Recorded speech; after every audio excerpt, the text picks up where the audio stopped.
Hey there, it's time to dive into a major shakeup in the world economy, Trump's tariffs.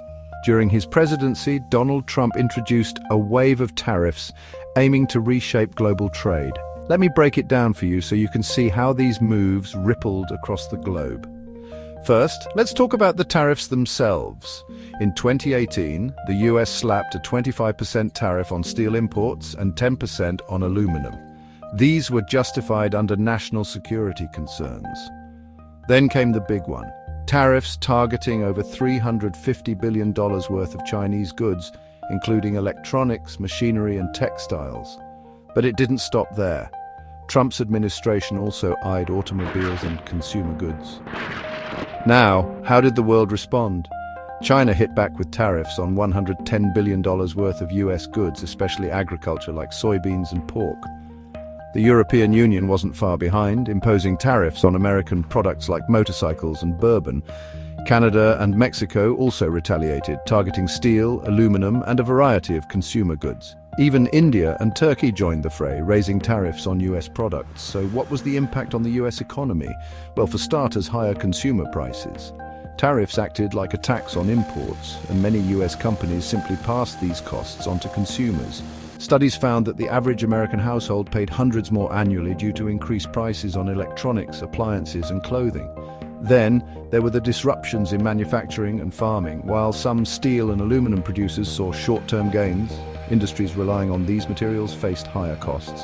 And farmers, especially soybean growers, got hit hard by China's retaliatory tariffs.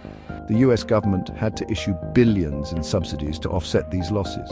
Supply chains were another big casualty.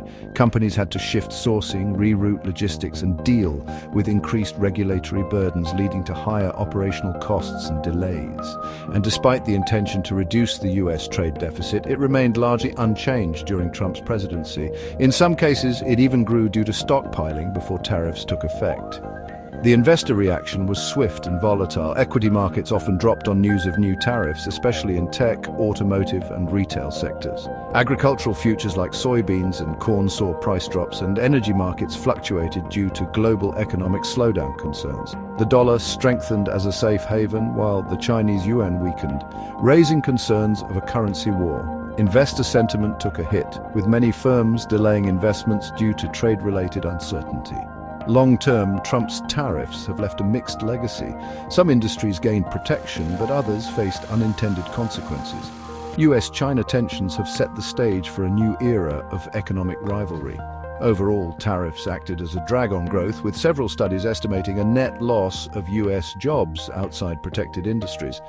In conclusion, Trump's tariffs were a defining feature of his economic agenda, reshaping global trade relationships. They sparked debate about the costs and benefits of economic nationalism. While intended to revive American industry, the ripple effects demonstrate how interconnected the global economy has become. For investors and policymakers, the lesson is clear. Trade wars are unpredictable, and their consequences are rarely one-sided. Thanks for watching. Don't forget to like, subscribe, and hit the bell for more insights. Catch you in the next video.